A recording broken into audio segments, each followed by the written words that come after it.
Hello friends, வணக்கம். இன்றைக்கி avocado vegetable black chana salad எப்படி செய்கிறதுன்னு பார்க்கலாம். கருப்பு கொண்டக்கடலை வேக வச்சு தண்ணியெல்லாம் வடிச்சிட்டு எடுத்து வச்சுருக்கேன். ஒரு தக்காளி கட் பண்ணி வச்சுருக்கேன். வெங்காயம், கேரட், வெள்ளரிக்காய், அவகேடோ, கொத்தமல்லி இலை, எலுமிச்சம்பழம் பாதி மூடி எடுத்து வச்சுருக்கேன். பிளாக் சால்ட், பெப்பர், மிளகாத்தூள் எடுத்து வச்சுருக்கேன். சன்னாலாம் ஒரு பவுலில் போட்டுக்கலாம். வெஜிடபிள்ஸ்லாம் ரொம்ப குட்டி குட்டியாக கட் பண்ணி வச்சுருக்கேன். அப்போ தான் நம்மளுக்கு சேலடில் நல்லாயிருக்கும். தக்காளி, வெங்காயம், வெள்ளரிக்காய், கேரட் எல்லாமே போட்டுக்கிட்டாச்சு. தர்பூஸ் பழம் கொஞ்சமாக போட்டிருக்கேன். டேஸ்ட்டு சூப்பராக இருக்கும். தர்பூஸ் பழம் போட்டிங்கன்னா திராட்சை, மாதுளம்பழம் எதுனாலும் போட்டுக்கலாம். நம்ம டேஸ்ட்டுக்கு தகுந்த மாதிரி நம்ம போட்டுக்கலாம். நான் இன்றைக்கி தர்பூஸ் பழம் போட்டிருக்கேன்.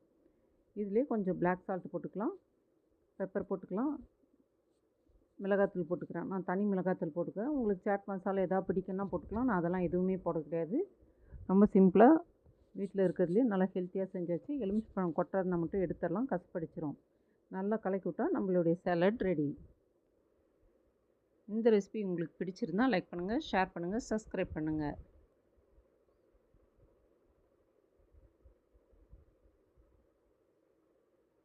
நன்றி.